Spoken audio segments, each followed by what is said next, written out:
From the vista of the Grand Tetons, we welcome you to Lost River Legends. Our motto is Ex Tenebris, Latin for Out from the Shadows. Here we discuss Bigfoot, Skinwalkers, UFOs, aliens, and other paranormal topics. We want you to join us in seeking that which is hidden and obscured from our view.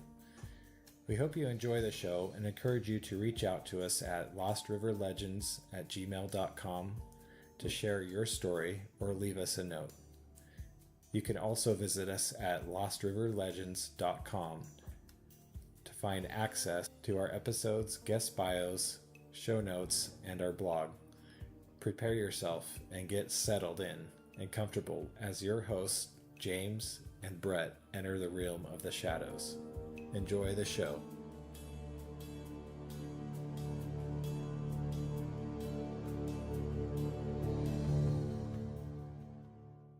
So we've had a lot going on in our everyday lives and our realm, each as dads and providers and all that. So sorry we didn't have an episode last week. We had some stuff fall through, but we were super excited about some of the stuff we have on the horizon. We just finished. Well, we watched part of the hunt for the Skinwalker. You have any first impressions about that? So like James said, really quick, we've just been really busy. It's the first time we've really been able to connect in person for a while, and we're pretty excited. So we had a time to sit down and watch about half of the hunt for Skinwalker. It's Jeremy Corbell's latest documentary about Skinwalker Ranch, and it's pretty wild. There's a lot of stuff in there that they tell us about that was never released in the book that was released in like 95. Yeah, there's even just little intricate details in that wolf encounter that they said that the wolf had walked up to him and was friendly, but that he had pet its head. And part of me is like, well, but if it was 5 feet tall, why weren't you, crapping your pants right there on the spot? Yeah, I know in the book there's a lot of there's more descriptors with the incident that suggested that this wolf was very tame and friendly, and I think they thought that it was like a pet of someone nearby until it got closer and it was bigger and bigger. But yeah, you're absolutely right. I mean, this is something that it's like this Skinwalker Ranch. It's just like this magnetic anomaly that has just come out of nowhere, really. But I think the biggest thing is it really seems like with the Skinwalker, the documentary itself, it seems like there's definitely going to be another installment. Seems like they're teasing us with information almost. And one of those things that really scratches the surface of really what's going on there, because there's documentation, there's books, there's audio, there's videotapes, and you got this 2-hour documentary and it's just scratching the surface. Yeah, I mean, the fact that George Knapp had like 30 to 40 hours of footage, and then he just has boxes upon boxes of documents, and we don't know, how much of that's being shown to us. There's obviously some shielding going on as far as like the main people involved, and I think that they've probably really had enough of any of the involvement with things, and I don't blame them. It's a big chunk of their lives that's very traumatic, and from what it sounds like, it's followed them, and that's not something that's fun to live with day in and day out. Yeah. And George alludes to that in the recording, in the documentary itself, that more than one person, not just the Gormans that were involved, the homeowners of the ranch, but other things and other people, they've had incidents outside of the ranch after they visited the ranch. Pretty wild stuff, but you want to talk about our upcoming shows that are coming up a little bit? Just kind of tease. We've been teasing on the blog and on our Facebook kind of what's going on, but um, we've been in contact with some pretty high caliber talent out there, and we're ready to go with some really good episodes. Yeah. So the first guest that we're going to have, his name is Brian Forrester. He actually is living in South America, I believe in Peru, and he appears on the Watchers series with L.A. Marzulli, and he's very closely following a lot of the investigation surrounding the Paracas skulls.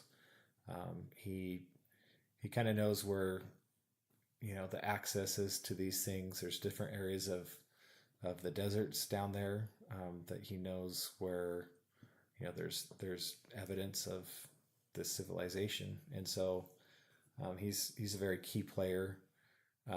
He also is mentioned by David Wilcock and others as being a pretty important piece to the puzzle as far as putting those things together. Yeah. Yeah, I think that's the greatest thing is, you have all these people that are across the world, certain time frames. We just talked about George Knapp, Colin Kelleher, and others that were involved with Skinwalker Ranch, and how those experiences can bleed into other areas. But yeah, Brian Forrester, he's agreed to come on and visit with us to talk about the Paracas skulls and some of his work in Egypt surrounding Luxor and the pyramids of Egypt, in Giza, and other not mythological, but mysterious ancient civilizations. And we hope to have some really good questions for him that hopefully that he might not have heard that much. So it's just going to be a very new, fresh, insightful experience for us and hopefully for him. But we're also going to be interviewing Timothy Renner. For those that don't know Timothy, he's written, he has 3 books out, and I think he's coming out with his 4th very soon. It's Bigfoot in Pennsylvania, and then Bigfoot West Coast Wildmen, and then The 7th Gate is his 3rd installment. Not installment, it's not a series, but his 3rd book. But I follow him on Facebook. I listen to his podcast, Strange Familiars, and he's got some really great content. He's been on with Duke Sullivan from World Bigfoot Radio. He's been on the Confessionals with Wes, and he's been on Coast to Coast. So both of these gentlemen, they have a huge base of knowledge. They've done a lot of work. They're authors. They have their own shows, and so we're excited to have them on. And as you can tell, the sound probably sounds a little bit different today, but we're actually recording in a different location this time. But yeah, we're excited with the upcoming content. Hope you guys like it. And today we're actually going to talk about some things that have happened to both James and I that have caused us to question reality, question the world around us. So I think, James, did you want to share your first experience with us? Yeah. You have a few to choose from. Yeah. I'm trying to think of which one I would want to start off with. Well, when it comes to paranormal stuff, I think the most top of mind thing is UFOs. I think that's always been something that's grasped my attention since a very young age. I was always kind of peering through the covers of a blanket, watching Unsolved Mysteries and the different, UFO alien abduction specials. I grew up with my dad watching sci-fi stuff, Doctor Who. V was one that scared me so bad as a kid. And of course, Close Encounters of the Third Kind. That was a staple that, it was almost like every 3 to 4 months that had to come out, and it was like it's so riveting that you can't look away, kind of a film. Yeah, I watched it the other day, and it's a fascinating movie, and it's interesting the things that it all hits on. and how relevant they are even today. It's just it's really interesting how that works out. That you think some of these things would fade away over time, but these things are really things in this movie particularly. They've stuck around the whole time. Yeah, you've got a lot of different aspects to it where you have the experiencers, and then they kind of come together, and then you have basically a government cover up of what the culminating event is there. I've heard it from multiple sources, many different sources that actually was a real event that happened. And that Spielberg was read in on this, and that was something that he depicted. Who knows, right? Yeah, but, absolutely. I think that it definitely had a big budget. It had some kind of big name actors. It had lots of visual effects that were cutting edge at the time.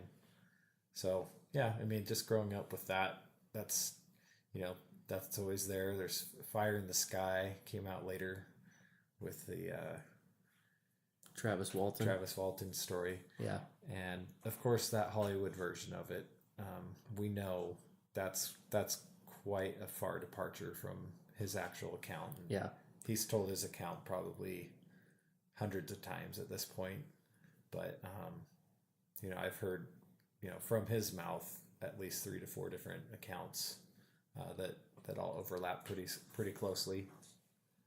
Yeah, that movie for a long time really drove me nuts in a bad way. It frightened me because I think the biggest thing was how realistically that they put you in his shoes, and you were kind of an experiencer with him as the movie went along. So they did take a lot of creative. They pulled the creative card several times, and if you ask Travis how close the movie follows his actual book or his story, like James said, it's a far departure. But when he's on the table, when he's alone, like that, just especially in the forest, you're out in the middle of the forest. I mean, you and I have been in the forest, and it can be pretty frightening. Yeah, I think the scariest part of that film is actually the main kind of head general alien that's kind of more in charge. Has just got it's wrinkly and kind of turns its head funky, and it just kind of gets under your skin. Hollywood's really good at that. But with all of that, I had always like secretly kind of wished that I had had some kind of experience to like substantiate, like to talk about and share this curiosity. I have a vivid dream of being camping up by Table Rock, and waking up and going outside of the tent in the dream and looking out over the mountainous horizon and looking up and seeing a UFO and saying, "Oh no, not again." Who knows, if that's something that actually happened or if it's just this weird memory that I have of a dream. So that's one of those things that's just kind of always, made you wonder. Yeah. And interestingly enough, Table Rock, that's within the shadows of the Teton Range. It's technically part of the Teton Range. Right. And one of the best views of the Tetons that you can get is by hiking Table Rock. So interesting little plug there. Yeah. So my wife and we've been married 15 years, and she comes from a very different background than I do.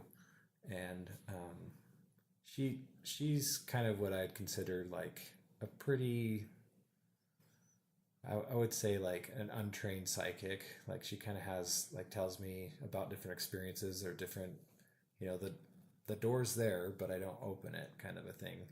And so she's pretty well tuned to reading people.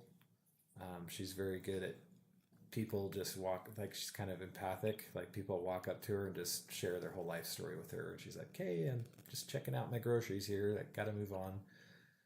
But she's, she's a great partner in that she's sensitive to things that I'm not. But this first experience was up in Rigby, and it had to have been around 2009, 2010. I was just finishing up school, and we had some friends up there that we were visiting, and we had, had dinner with them, and we were headed home. I think at the time we had one or two kids, and they were with us, and it was pretty chilly out. So it wasn't really, we weren't outside a whole lot, but we were walking down from their balcony, kind of talking to them still, saying goodbye. And then we walked out into kind of a clearing between the apartments. And we basically, for lack of a better term, saw a spotlight on us. And it was far up. It was basically, it looked like what you'd expect to see on a search helicopter, but no sound. Kind of coming from a further distance. We asked our friends that were still out, hey, did you see that? And they said, see what? And we just said, that, we just saw a spotlight.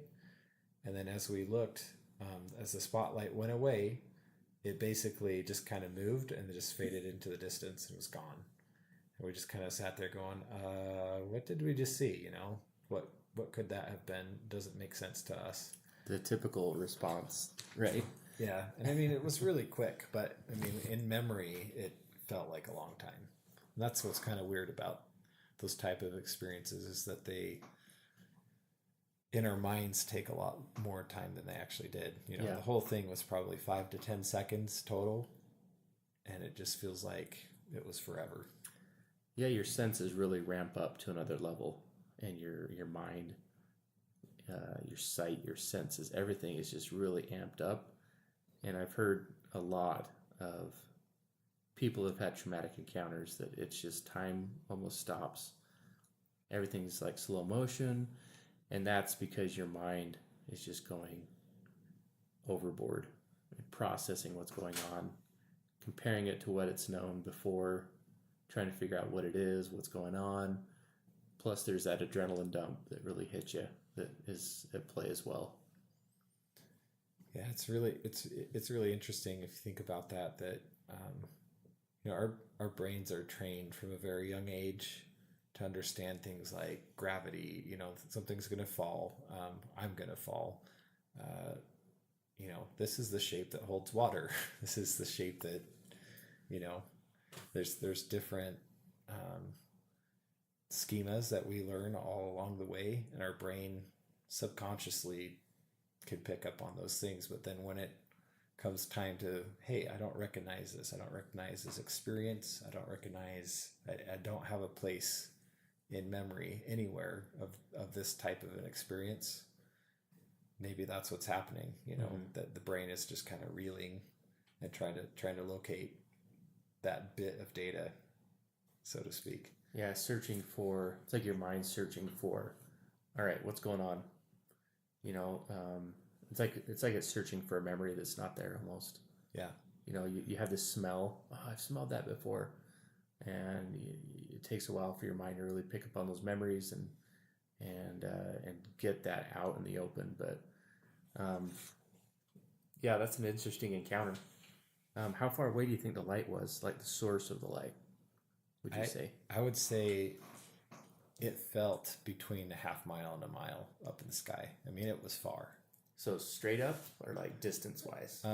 Just from point A from us to the source. As a crow's fly. Yeah, as a crow flies. But I mean, it was not like directly 90 degrees above us. It was kind of more, at like a 60-degree departure from us. Wow. But what color was the light? Was it like an LED light? Was it a yellow light? I would say it was like a white light. Clear. Pretty clear, pretty, and the way that the light was diffused, you could tell it wasn't close, kind of like, just like a spotlight from a helicopter. Kind of loses its luminosity over time. Yeah, but further away. So that's kind of that experience. I mean, it's not enough to really go run and do a report on it. It's not anything to be like, in the newspaper, but it's just like, okay, something's not normal here. Mm-hmm. Just kind of put a little tick mark and go on with life. I mean, I didn't lose sleep over it that night. Yeah, it's interesting how, these things happen to people and they're just like, oh, just went around, I just saw a UFO, interesting, and life goes on, and sun rises, sun sets, day comes, days go, and it's interesting how people have processed those things, and some people have had really traumatic experiences, and it's changed their life completely. So it's interesting that you were in that kind of safe zone. That kind of leads, we're talking about lights. And just for the listeners, those that you don't know, we've listed a lot of these experiences that each of us have had on the blog on our website.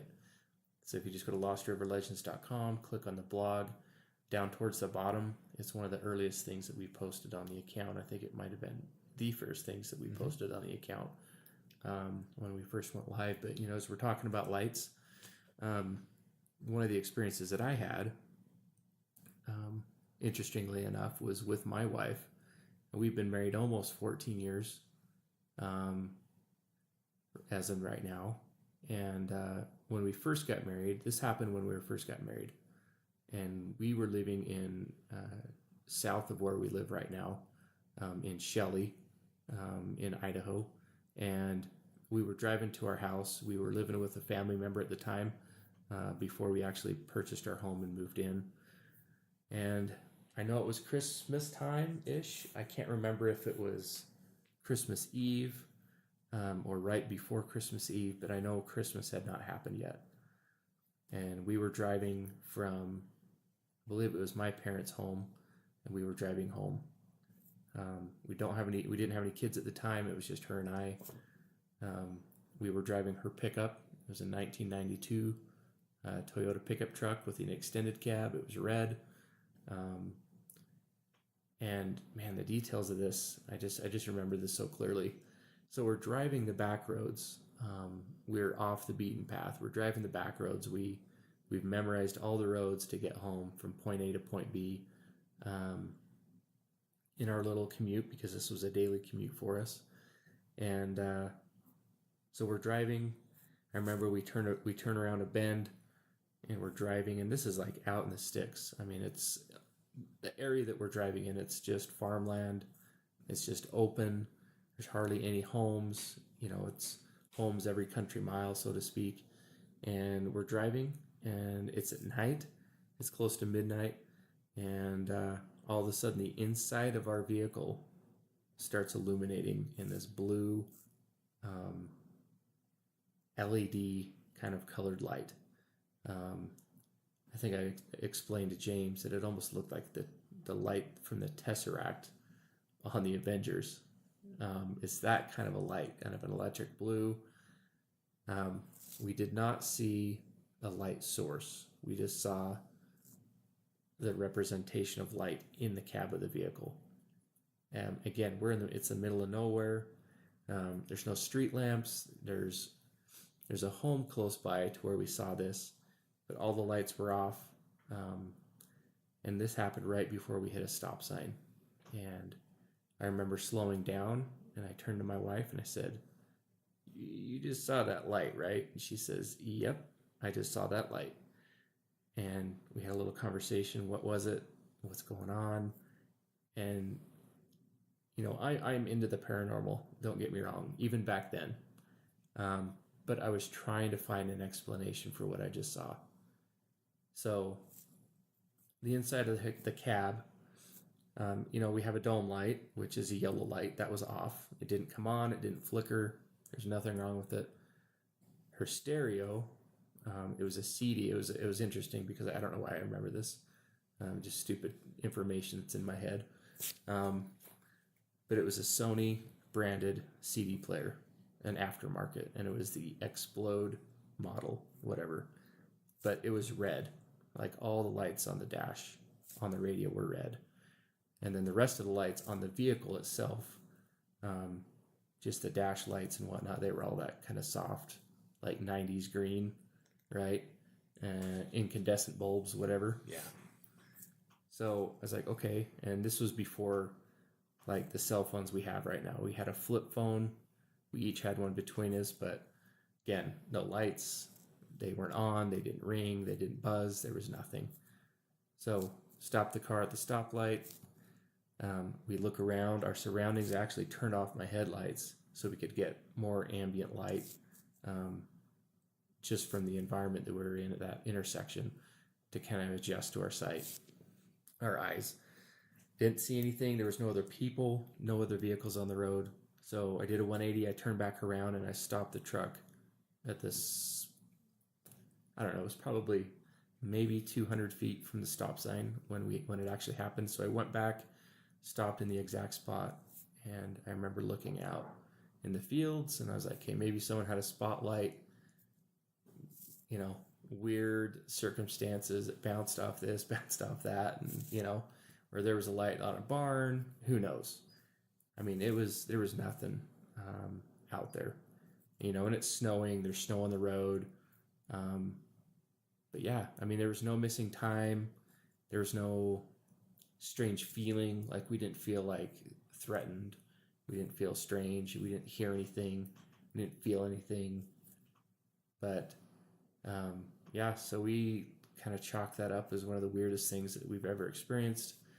And then we went home, and I think it was about a week later. And I've been trying to dig up the report in the archives of the local news, and I kind of want to do that a little bit more. But it seems like there was some kind of a report in the local news of something happening that night. But I can't remember, so don't promise me that, or I won't promise that happened. But something very interesting is my wife was telling her sister, who at the time lives about from where we lived at that time to where she lived at that time, an hour-ish drive, 45 minutes, an hour. And she was telling her, yeah, we saw this light in our car, and it was blue, and it was like we couldn't find out what happened, and we had no idea where it came from. And then her sister chimes in, and she says, okay, when did this happen? We tell her, yeah, it was like Christmas Eve, or whatever day it was. Okay, what time did it happen? Oh, it was close to midnight. And she says, that was really weird, because the exact same thing happened to me, like out in the country where I live. I was driving home. It was about the same time, same date, and she saw the same blue light. Just weird. Yeah, I think that's the weirdest piece to it, that it happened. And so, I was going back, and I'm like, okay, maybe my whatever they call them, the photons coming from the sun, were like bombarded, like we had a solar flare, and it like hurt our retinas, and we just drove through this concentrate. I was coming up with all sorts of like wacky ideas to prove that there was something in the real world that could explain this. Some bit of rational thought behind what you're seeing. How long did the light shine? Can you? I know, again, that time thing kind of time warp happens. So it kind of, it's like if it wasn't like someone turned on a light switch and then turned it off. It wasn't sudden. It wasn't abrupt. It was like someone had a slow dial, on a dimmer switch, and turned it up really slow, and then it kind of hung at its peak brightness, and then it turned back down, and then it was off. But I remember looking up, she had in that vehicle, that was her first vehicle that she bought, and she had owned it for about 4 or 5 years at that point. And it was interesting because it had an aftermarket sunroof that the dealership had put it in. And I remember seeing the light in the cab reflecting off the inside glass of the sunroof. I remember seeing the inside glass, so when you're driving at night, if your cell phone's out or whatever, you can see that light bouncing off the light or off the windows in your car, right? That's exactly what we experienced. I mean, you could see it. It was reflecting on the dash itself. The dash was black plastic. I remember seeing it being illuminated by this blue light. I remember our bodies being illuminated by it, but there was no source of light in the cab. Like, there was no source that we could identify that this light was coming from. It was just coming out of nowhere, but it was a physical light that was impacting our environment. No single source could be identified. That's so interesting. And the family connection piece I mean, I remember you telling me this story and me just being like, now what happened? And then you, like, the coup de grace of the whole thing is just you being like, yeah, and her sister had the same thing happen the same night, same exact way. It's like, okay. And it was in a car. It wasn't like okay, in a home. so you have some technology that can trace someone's DNA, from miles away. Like, how do you even rationally describe that? Unless it's something from the other side. Yeah. Maybe it's some weird dimensional familiar connection. Who knows? But yeah, it was wild. Again, there was no fear. I didn't feel scared. It was just like, what in the heck is going on? It was just so perplexing, and it's still to this day I think about it every now and again, and I'm going, is there anything that could explain what happened? And I cannot come up with anything. So any of the listeners out there, if you're listening to this, you have your idea, let me know. And even with James's encounter, if you pick these apart or whatever, I don't care. But if there's something that you feel like you could explain, but I'm chalking this up as a paranormal experience of the highest order, high order anyway. Yeah, I think that I mean, I can't say you didn't see what you saw, but the fact that you saw it with your wife, you got two witnesses there, and then you have the sister-in-law. That the same thing. That's like a third, source of the same thing. That's just so bizarre. And I haven't even actually talked to her since that, my sister-in-law, about that. And so I'm interested. I'm actually going to be hopefully seeing her tomorrow. I actually might pull her aside and say, do you remember that one time when see if she recalls, or if it was just kind of pushed out into the far reaches of her mind and she's just kind of chalked it up and forgot about it. Who knows? But yeah, there's, I mean, for me, it's not something that I can't accept. You know what I mean? And I think that's when it comes to UFO stuff, I'm so open-minded to it.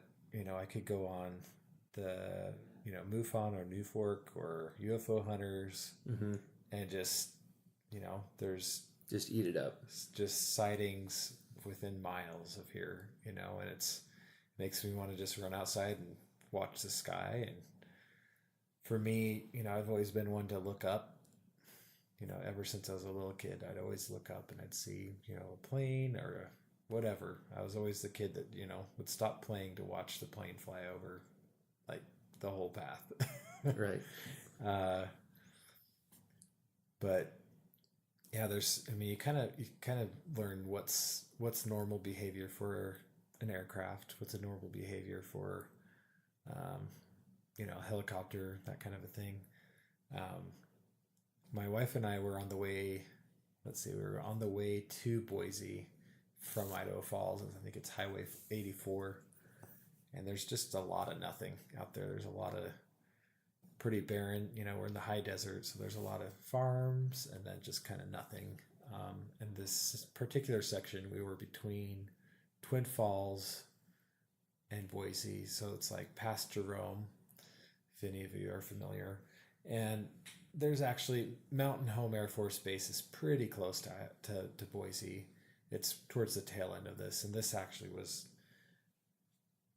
quite a ways before that by probably 30, 40 minutes. Not that it's out of the realm of possibility of what we saw was military. That was my first impression, in fact.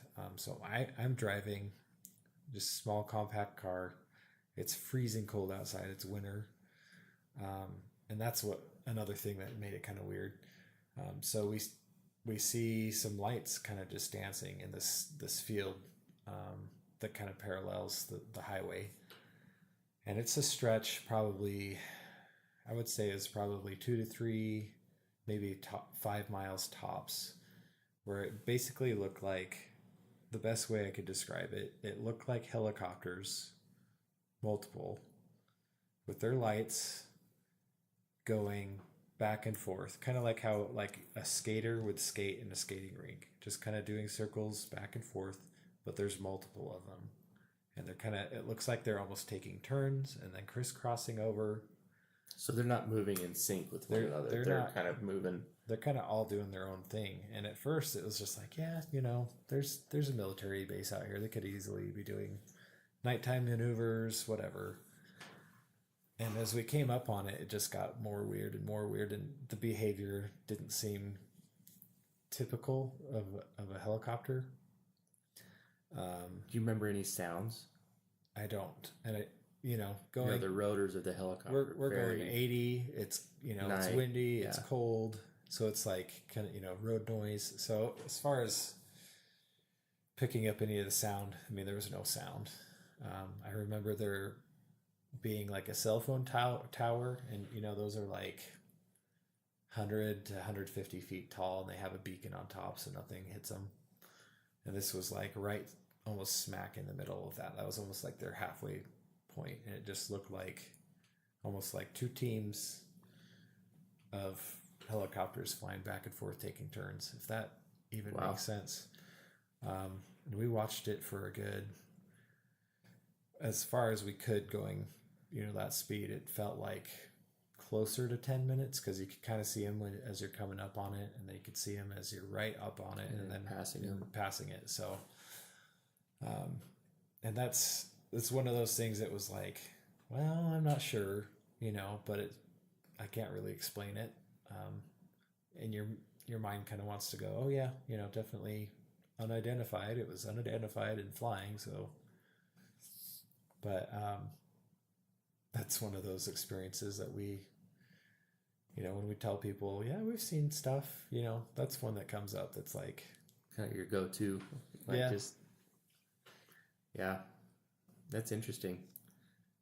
I think that the amount of people, you mentioned UFO Hunters website, New Fork, and MUFON, and there's other websites out there. Those are kind of the bigger ones that we know of. And this is a platform that people can report their sightings on. Did you report that sighting? No.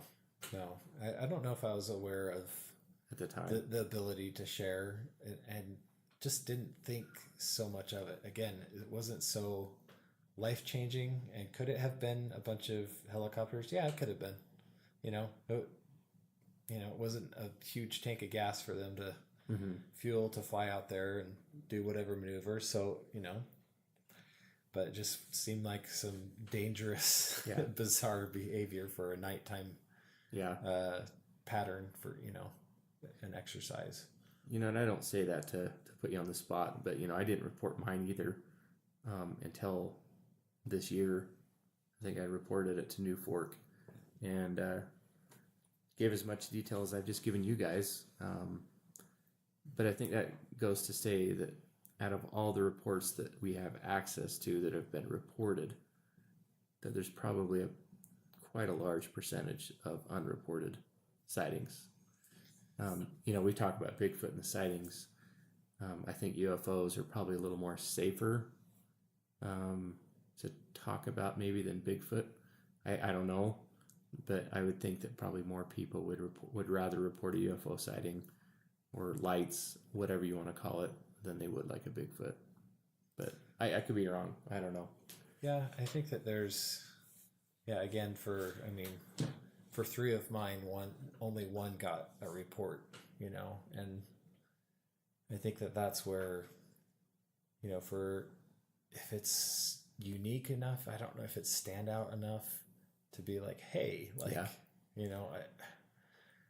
does it meet is it a qualifier? Maybe it's for them to actually list on their servers. Sure. Yeah. For me, it didn't seem like those were, met the barrier of entry, or just didn't even come into my mind as an idea to do that.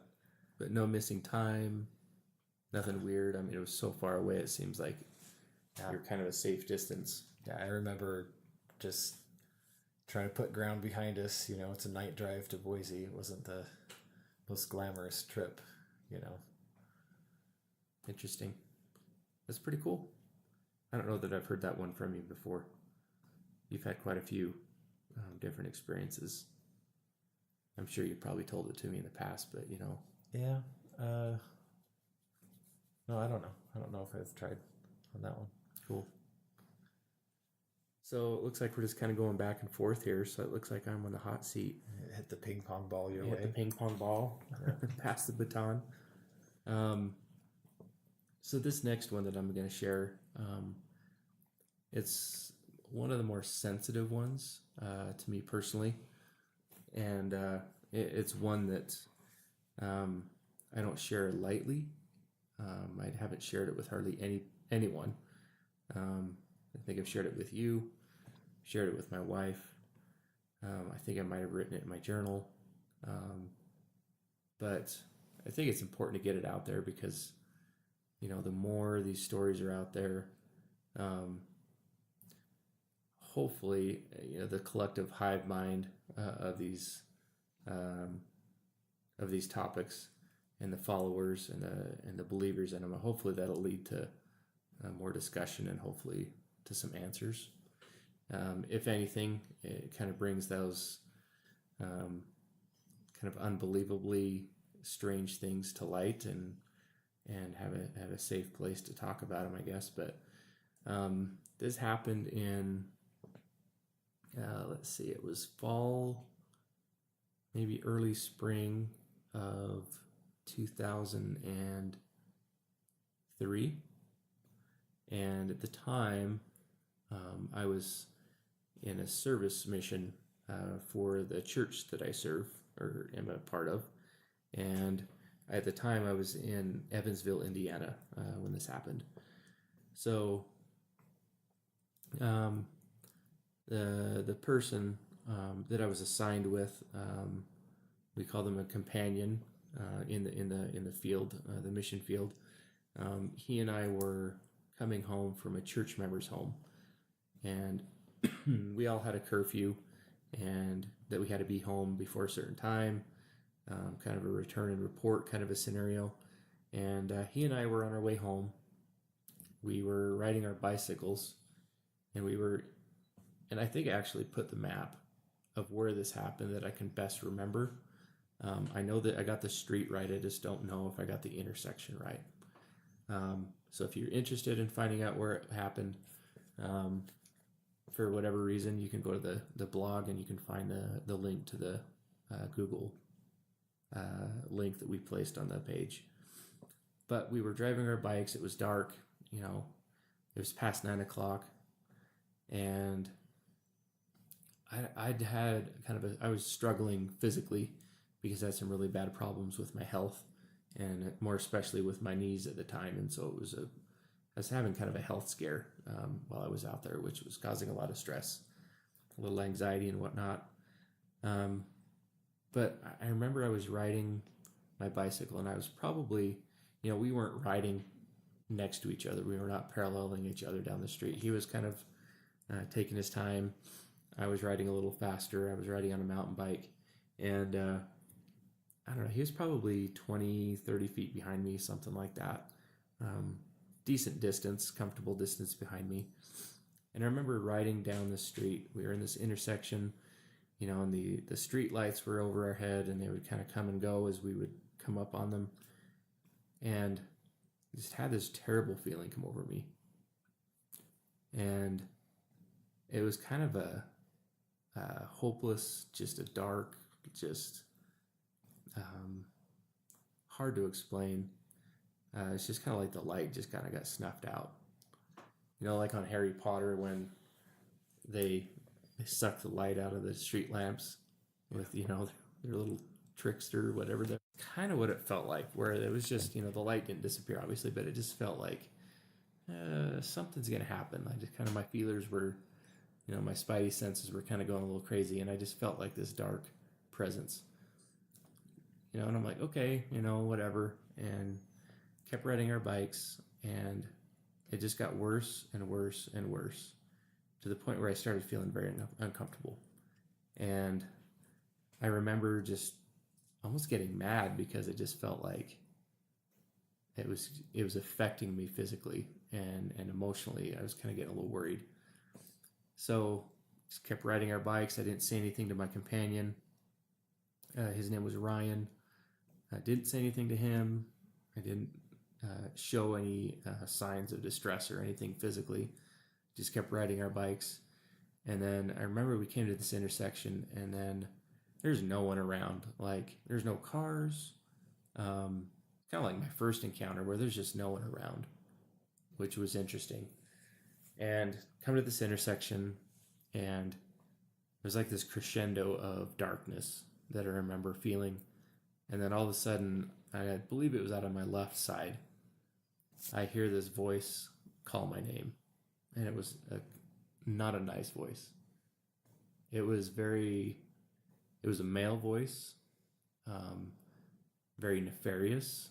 It wasn't a yell, it wasn't a scream, but it was just this voice that just spoke my name. And I just about crashed my bike.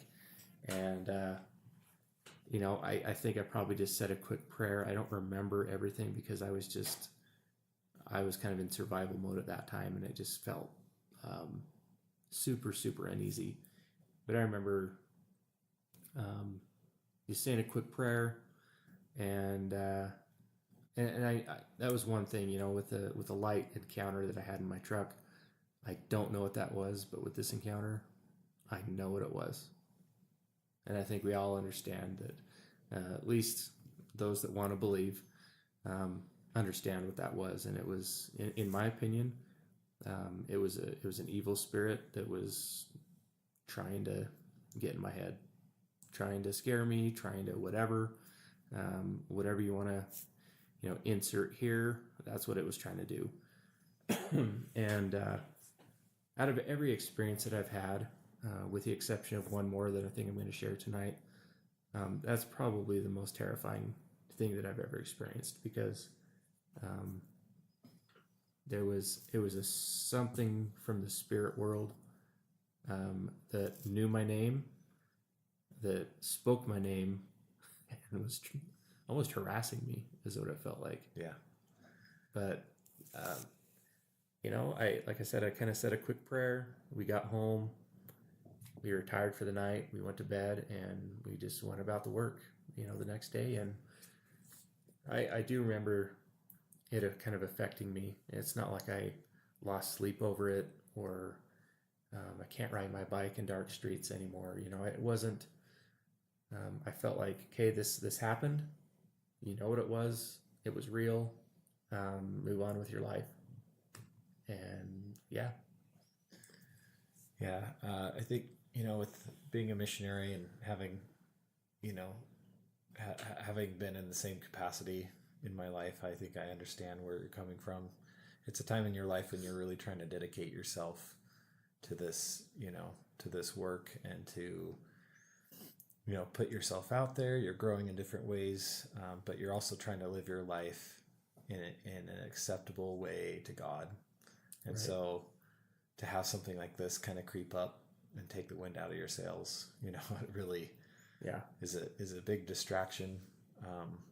We'd like to say that there's a lot of opposition in all things, and I think that by you trying to do good, this is kind of the yin to the yin kind of. Yeah. So light and dark, good and bad. Yeah. But, I think about it, and I it was an experience that I had. I don't know that it was an experience that God allowed to occur. I have faith that God can do anything that He wills and has a purpose for. And if He wanted to prevent that from happening, I knew that He could do that without a doubt. And today, same feeling. I don't feel like He left me. I don't feel like He set me up or whatever. I felt like it was something that happened. It was kind of a test, maybe, to say, yeah, look, you're serving God. You're doing all these right things. You're doing good. You're trying to serve your fellow men. You're trying to follow the commandments, whatever. But yeah, this other thing, this other side of life, the other side of the world, there's light and there's darkness. And there's definitely a testimony in my life now that there is darkness in this world. that spirits are good and bad, and that they can come in and out of our lives, and we could interact with them if we want to, or if we don't want to. And yeah, you know, it was one of those things that it's probably, out of all the experiences, that's probably the one that stands out the most, as kind of the cream of the crop of the experiences I've had. If that's I don't want to say that it's a good thing that it happened. Yeah, but it's the most standout moment there. Poignant. Yeah, good word there. I've got a couple more, but we're probably running a little bit long here. Yeah, I think we can do one more each maybe, and then we can wrap up and call it a night. Yeah. So, gosh, my other main UFO one's really good, but I've written about it in detail on the blog, and I've also reported it to the New Fork. So that's there for the taking. I've got like kind of a little visual representation of kind of what I saw, approximately where I saw it, what it looked like. I remember you telling me about this the first time, and then when you actually you do a good job of explaining, but I think that there's things if as a listener, and you're trying to interpret what a person's telling you, and you're trying to visually form an image in your mind of what that looks like you could kind of be all over the board. And so when you actually put it on paper, so to speak, it's on the blog, but when you actually put it on paper, I was like, I had it a little bit wrong. Like, it doesn't look like what I thought, but the way that you explain it is just insane. And so it's pretty wild. Yeah. Yeah. That's one of those ones where my instinct was so opposite of what I thought it would be. My instinct was to go towards it, but what I actually did was the opposite. I went away from it. Yeah. Trying to get a better view. I don't know, and I'm driving in traffic. Anyway, I don't want to get too much into that one. I wanted to actually touch on what I think was a Sasquatch experience. And I kind of touched on this in our first intro episode. I didn't really I think so. Get too deep there. Yeah, it was kind of seems like you just kind of gleaned over a little bit. And that one's on the blog too. Yeah. But I think it's worth telling because it's pretty fascinating. And, we just have Bill Sheehan on. And one of the stories that he discussed and read to the audience and to me was a non-visual encounter. And I think that's kind of what this category it kind of fits into. Yeah, yeah. Not that it's any less terrifying. Yeah, and that's the thing is that, if it's not Sasquatch, then what was that? What were we experiencing there? So, okay. My family and I, we actually did an RV trip for 18 months. And towards the beginning of this RV trip, we were lucky enough to stay along the Washington Peninsula. And we had stayed up on kind of the northern side, Dungeness area, and then we had driven down to the Connaught Casino, and that's at Ocean Shores, Washington. That's actually, there's an Indian reservation there, and then there's a town that kind of borders that, which is Ocean Shores. It's kind of just a little tourist destination. We were at the Connaught because it had free dry camping, and we could stay there for I think 2 weeks without really paying anything. We had water, we had a generator, we had 2 tanks full of gas. We were able to just kind of stay there. And the way that this ocean shore is, it's these kind of very flat, long shoreline that actually people go out and you can drive out on there because it's just very flat, and the waves just take forever to come in, and they just spread out and kind of foam. And there's lots of razor clams and clam digging that people can do right there. And then there's kind of like a set of dunes, and then there's some foliage, that's pretty particular to the, the grassy area. And then you've got this kind of parking lot, like gravelly area. Okay. And then behind that, it kind of works back into like deeper vegetation. And this deeper vegetation kind of starts off, 6 foot tall and gets 9 foot tall, and then gets deeper and denser. And it's mostly deciduous stuff, that's just kind of right there, getting a lot of that shore moisture from the shore. And so there's kind of a mist that comes through there every night.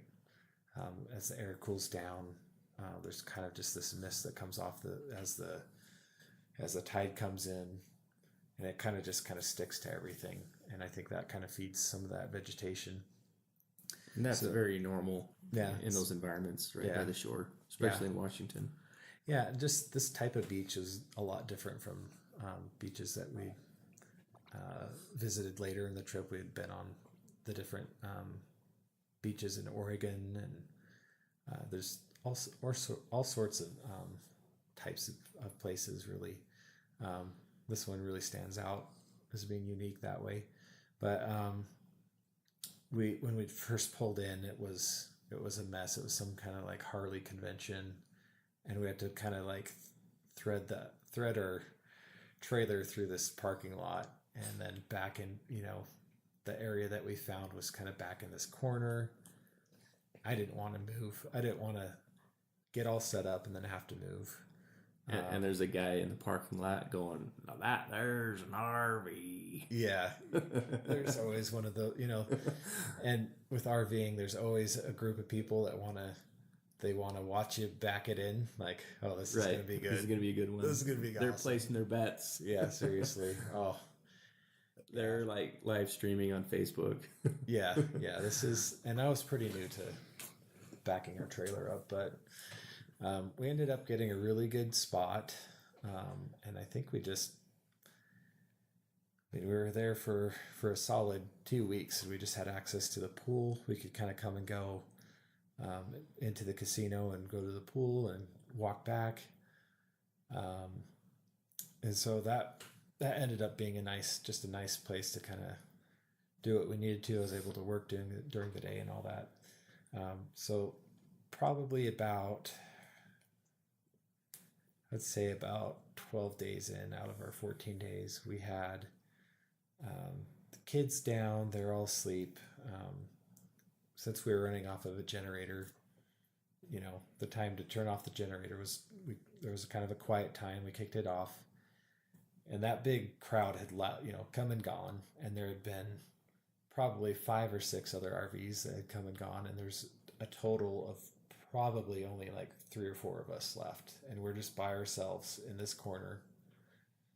The next closest thing was probably like a little van camper thing that was, I would say, quarter to half mile away from us. So we're isolated. We're by ourselves, and our kids are down. My wife and I we're just kind of up chatting, and we had a light on. We were probably, she's probably on her Facebook, and I was probably reading something. And the light was on inside. So we just had one dome light on above us. We're trying to conserve our battery. And we start hearing just this scratching, kind of picking sound. And then it almost sounds like, so it's like underneath on our trailer, it's metal. And so it sounded like kind of picking at this metal. And it just, wait, did you hear that? Yeah. So we're just both kind of perked up, and we're both listening. And it almost sounded like someone or something tried to open the latch on the door. We had it locked, it has a bolt and a handle lock. So it has 2, they're both locked, and it just kind of sounded like a flip of the handle. And I'm thinking, what the heck? Okay. I'm thinking maybe this is, there's some animal trying to chew on the underbelly of our RV. Is it, some buddy out there trying to steal our stuff? We had shoes and frisbees and a vagrant or something, just trying to. I mean, it's on a reservation. It's kind of in the middle of nowhere. But the funny thing is, coming in there, they have you go across this creek that feeds out into the ocean, and there's a bridge and there's a sign, and it's a Sasquatch crossing sign. And we just got a kick out of that. And this whole area, we had actually took a wrong turn, and we went into this little kind of neighboring area north of there, and everywhere. I mean, we must have seen 4 or 5 Sasquatch carvings.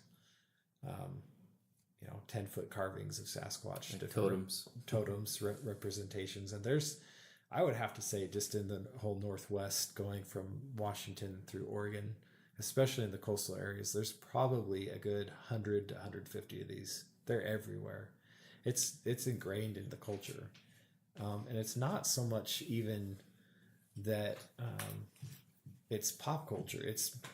They're older, they've been there. It's kind of just like, you're in this territory.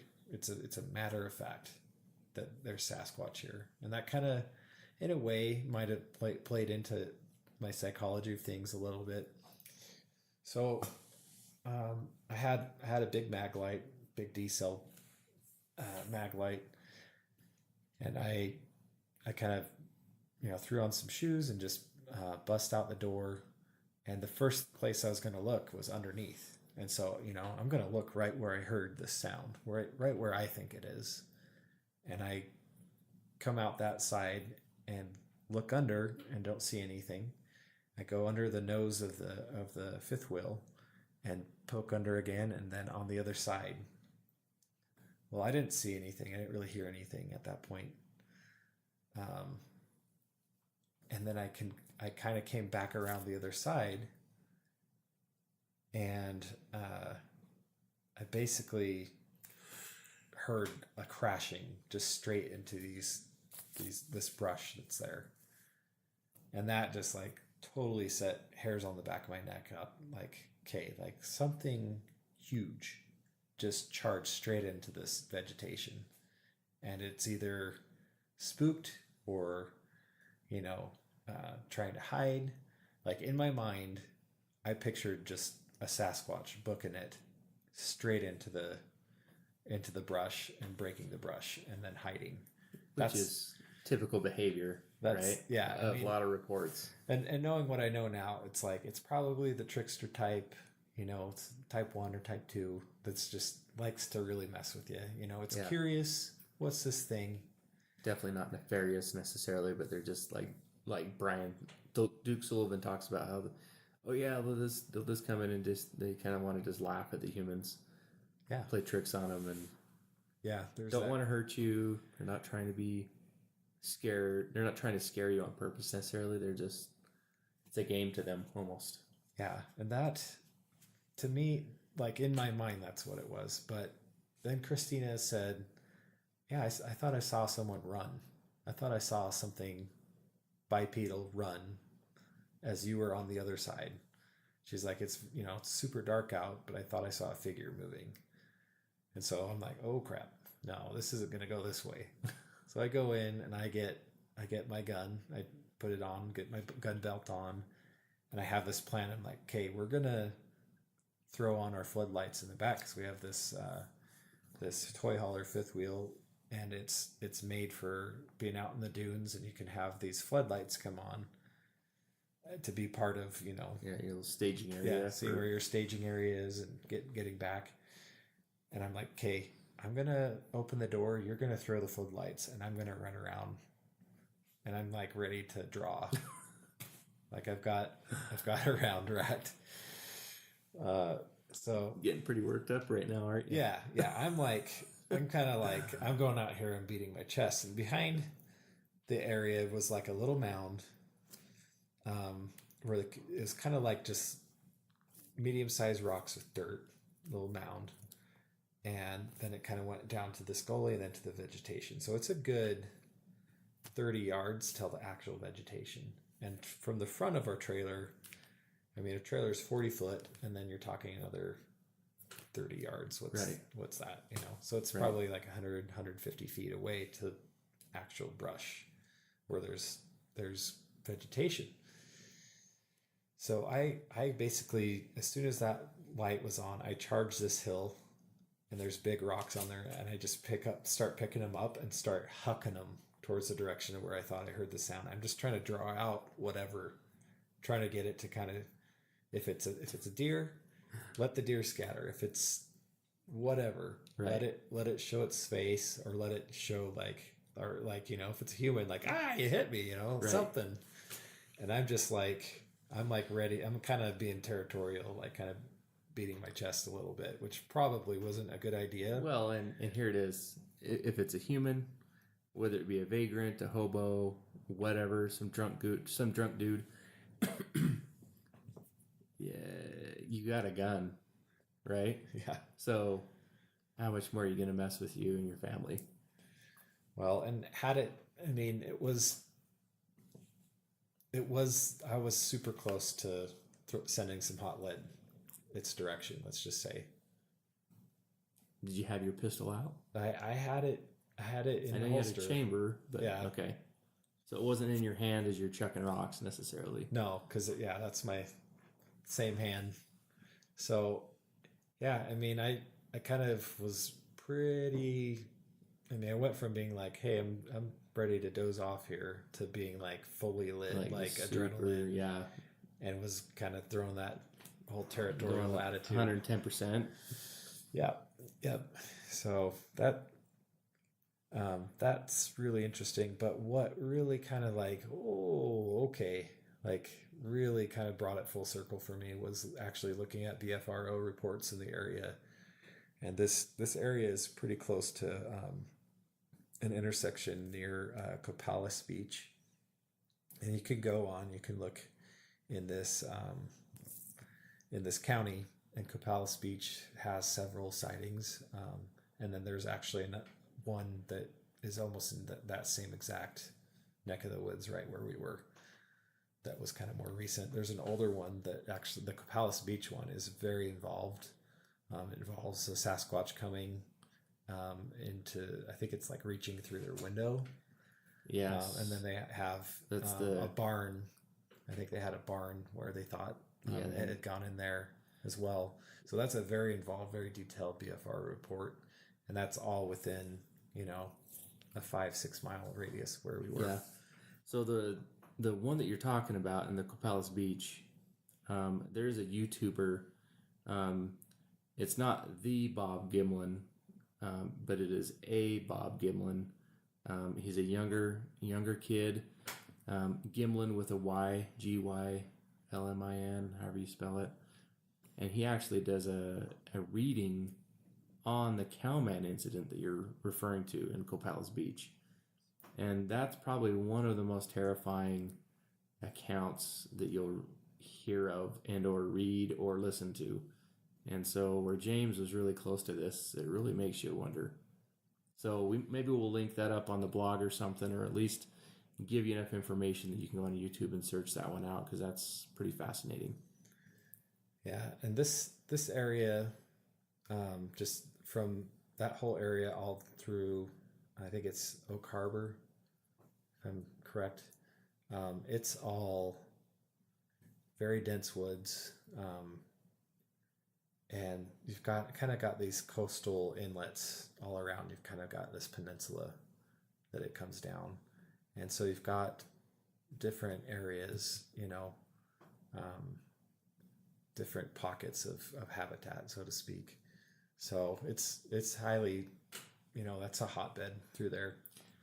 As you're telling the story, and just now I was kind of thinking, you mentioned earlier on, before you got into the meat of your story, about these carvings, these statues, the totems of Sasquatch that line the coast between Washington and Oregon.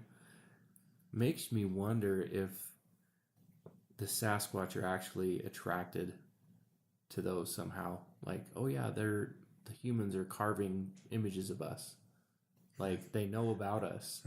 they know what we look like.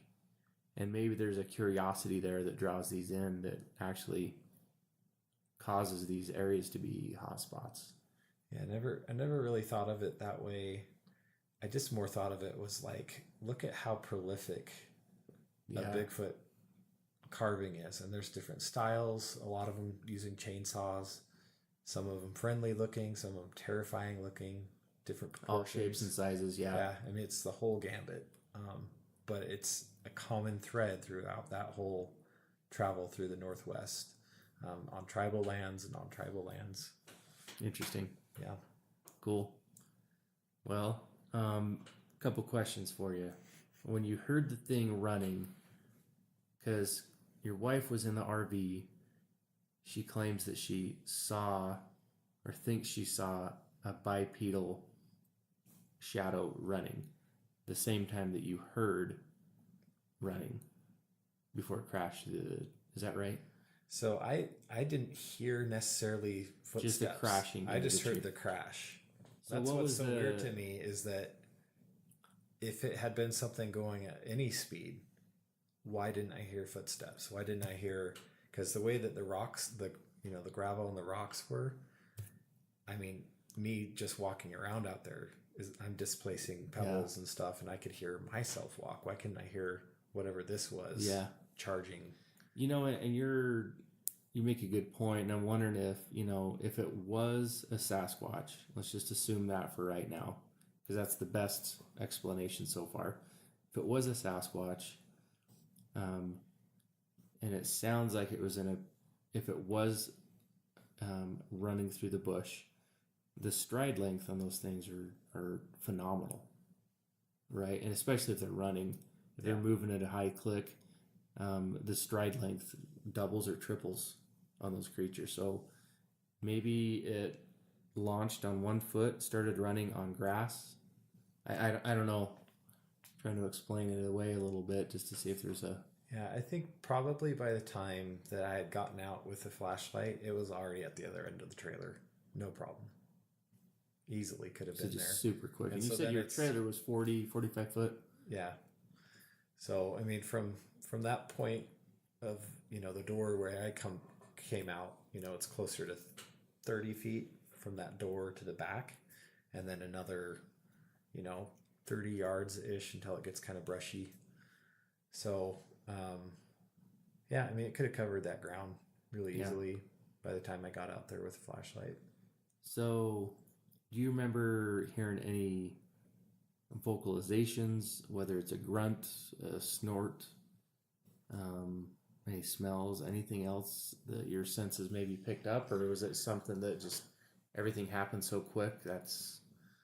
I don't recall any smell. I don't recall any vocalizations of any kind. And part of me was like, that's a big deer coming through here. But it just didn't make sense. Like a deer would just bound over certain areas and kind of just be out of there. And how is it going to get into your RV? Yeah, and just the like it just seemed like if I could paint a picture in my mind of what it was a young to adolescent Sasquatch, curious, just goofing off. On a dare. Yeah, on a dare. Like, hey, they hear movement in the trailer. Family. They have good hearing. They hear us talking, hear me moving, hear me coming out. Okay, they're already towards the end of the trailer. I start checking out, and part of me is like, why didn't I shine the light, down that direction towards the trailer? But my mind was under the trailer. Look under the trailer because you're going to see something there. Mm-hmm. That was my mindset at the time. So. It's interesting as you're talking about that, like we're kind of looking at through your eyes, but if it was an adolescent Sasquatch, takes off into the brush, like looking through his eyes, watching you, crawling under the trailer with your light and, running around, and then you're throwing rocks, and they're probably going, what's this guy doing? Like, and then crazy. The other guy's like, I won the bet. I got him out of the RV and, like pay up in chicken heads or something, Yeah. All right. You have to, It's interesting. I mean, with the discussion we had with Duke about all the types of Bigfoot, it's interesting that he talks so much about, yeah, they're just goofing around. Like, sure, you were amped up, you were pretty scared, but on their side, they're like, yeah, we're not trying to hurt you, we're just screwing with you, which, Yeah. you know, haha, jokes.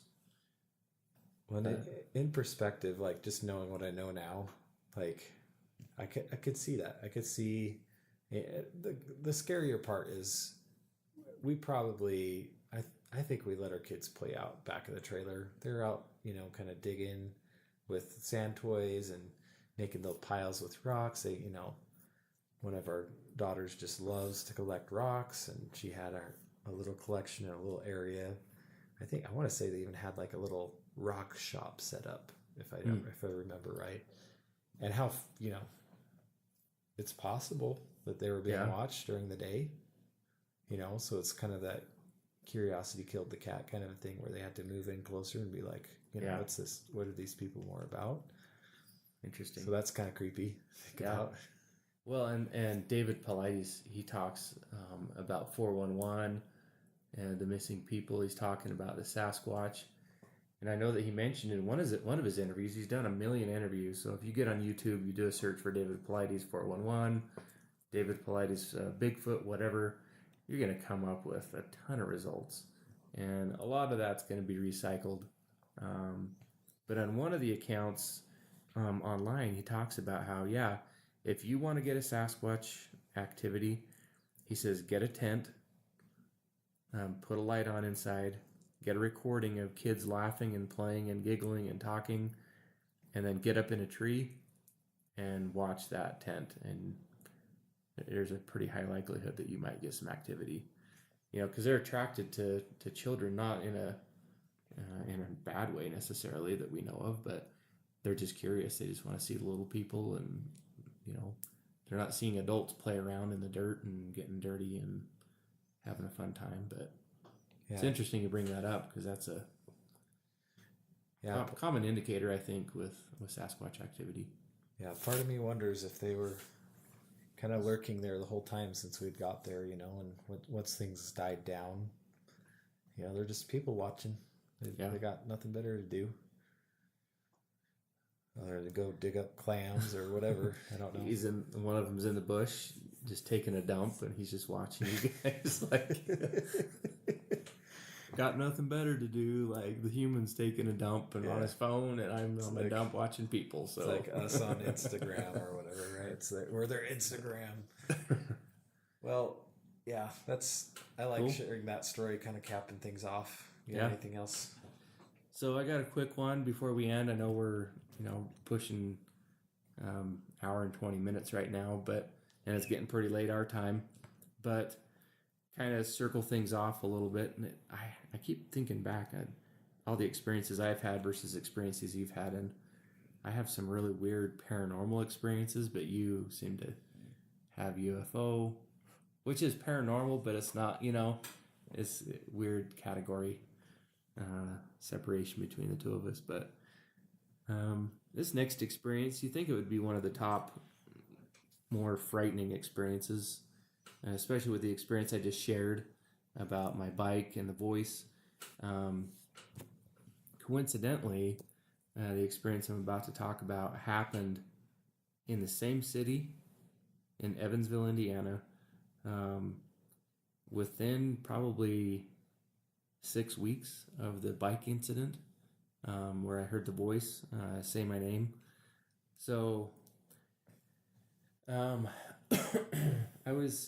were in our apartment. You know, we had retired for the day, changed our clothes, had dinner, everything was put away. My companion at the time, Ryan, he was out like a light. He was sawing logs, and for some reason I just felt very uneasy.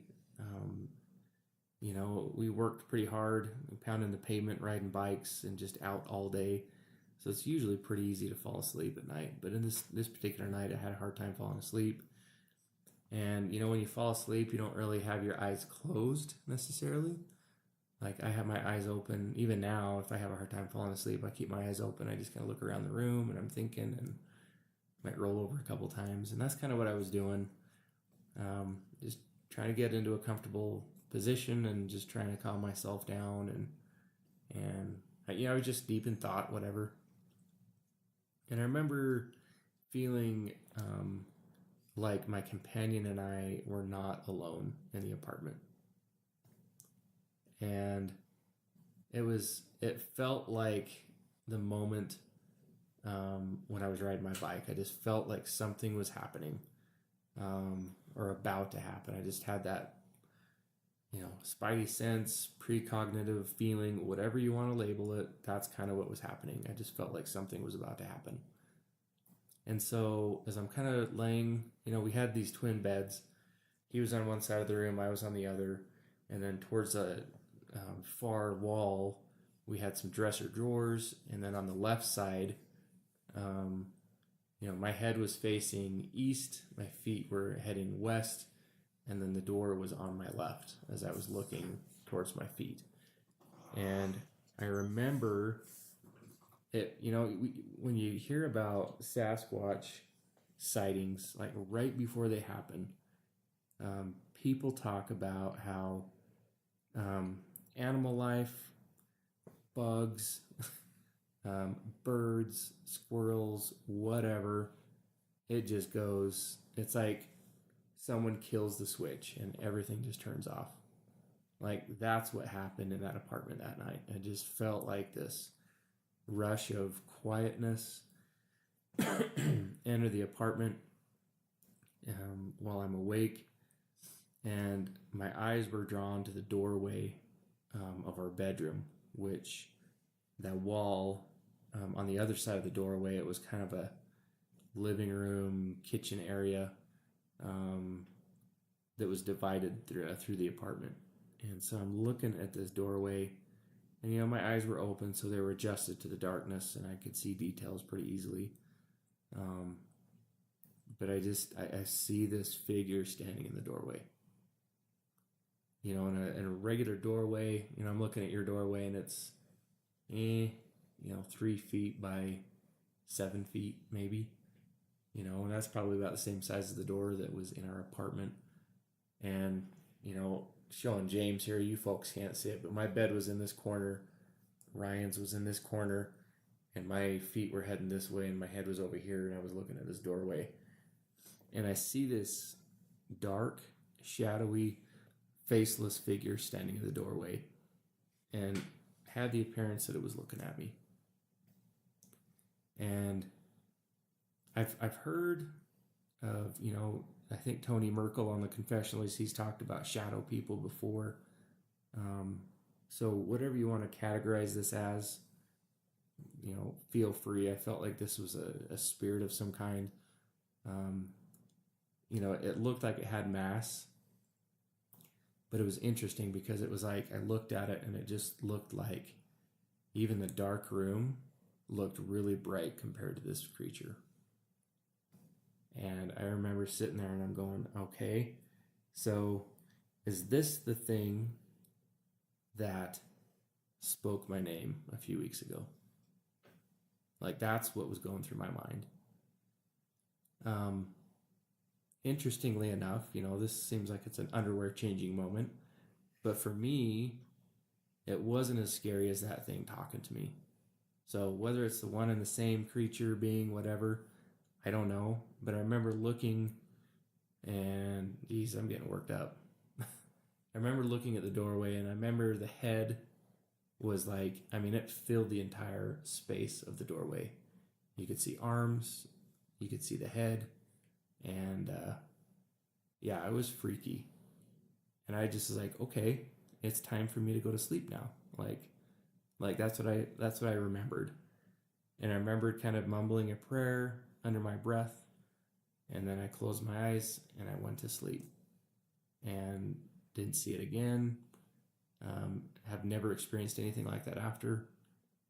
But yeah, it was I looking at James's face now, and he's just like, and he's heard this before, but it wasn't as frightful to me as the one that spoke my name for some reason. I don't know. But yeah, there was no voice. it didn't move necessarily. I mean, it just looked like it was this faceless, like, I mean, it had the form of a man, but there was like no definition to it. It was just shadow. It was just darkness. It was weird. And, again, I didn't feel, I obviously felt like, yeah, this is not a good being. If this was from God, it would be completely opposite looking, right? Yeah. It wouldn't scare me necessarily. It wouldn't be formed of pure darkness, right? Like, obviously. And yeah, that was pretty crazy. So I think there's enough stories out there of shadow people and shadow experiences. I think there's some people call them jinn. Yeah. I think that might come from a Middle Eastern influence. Asia, possibly, Some kind of overlap there. But yeah, I think that there's other people that have had, a similar thing happen to them.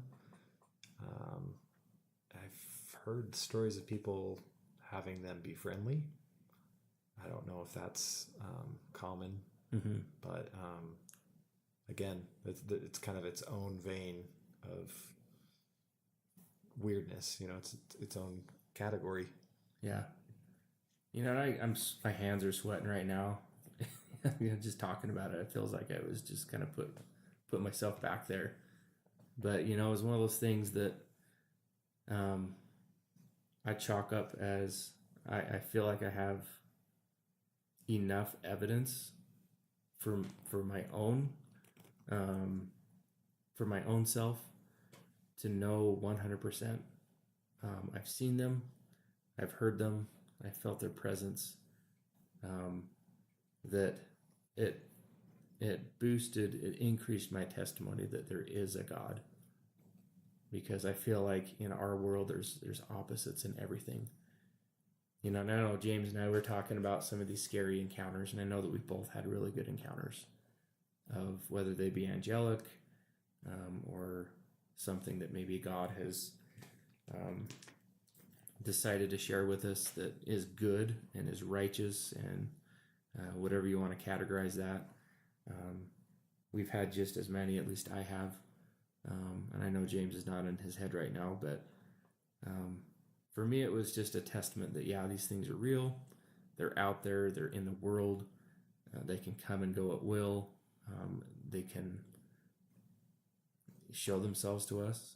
They can interact with us, which is unfortunate. But yeah, it actually kind of has strengthened my testimony in God, because I felt like if these exist, not that I question God or anything like that, but it just shored up my testimony that, yeah, if these things exist, I know for a fact that God exists. We really appreciate you guys taking the time to listen to our experiences. Again, if you want to read about them, they're on our site, and we invite you to share yours with us. We've had some interactions with some folks on through Facebook groups that there's a lot of stuff going on out there, and I think we would like to be able to curate those if you'd allow us. So feel free to give us an email, drop us a line. We'd really like to hear from you. Yeah. And just to kind of ditto what James has said, we just appreciate you guys.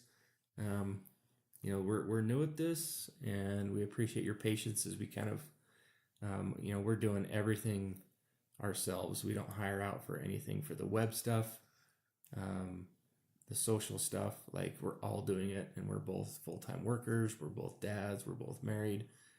So the time that we can and do commit to this, we try to put in our best effort as much as we can. And I think you guys, as you listen to some upcoming episodes, you'll see some changes. The quality of our shows, the intro and some of the music is going to be different as we kind of progress and really kind of get a better grasp at this. But because of that, you've heard of a shoestring budget, and we're how many levels below that because we're just if you looked at our setup, we're trying to do the best that we can with what we have, but we actually created a Patreon page. It's easy for you to find if you just type in Lost River Legends and Patreon. You'll be able to find us there. We're still putting the finishing touches on that page, but we really would appreciate any support that you could give us.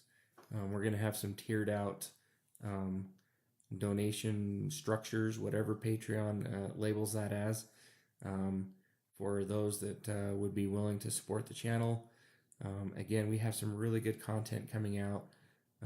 We've been in contact with some really high profile people that have just been super, super nice and very willing to come on our show.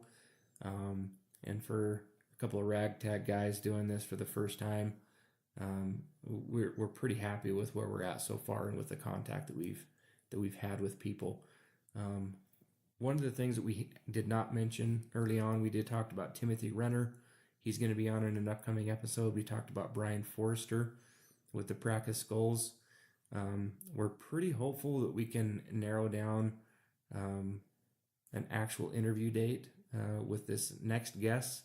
But we have Dr. Jeff Meldrum that's committed to be on our show. And we live in his backyard, so we're actually hoping to be doing a face-to-face interview with Dr. Meldrum. That one's still kind of on the burner right now. We're still kind of putting the final touches on scheduling. He's a busy guy. But these are some of the shows that we can hopefully deliver to you guys, and hopefully the types of shows and the guests that we have, the content that we create, that will continue. So if you're able to donate for Patreon, that would definitely help us to add to our equipment and the things that we need to give you guys the best experience possible. Yeah, lots of exciting stuff coming your way, and just being able to capture it all and to share it all with you. It's our privilege to do that, but it's our time is probably one of the more sensitive areas. I know. Yeah. Brett. It's funny because Brett, he won't tell you this, but he has basically a big gaping hole in his arm from where he donates plasma. Jeez. So blood money to get this show on the road. I joke about that, but it's true. But we appreciate everyone, and you guys have a good night or day whenever you're listening to this. Yep. Thanks, guys, and we'll catch you on the next show. Take care.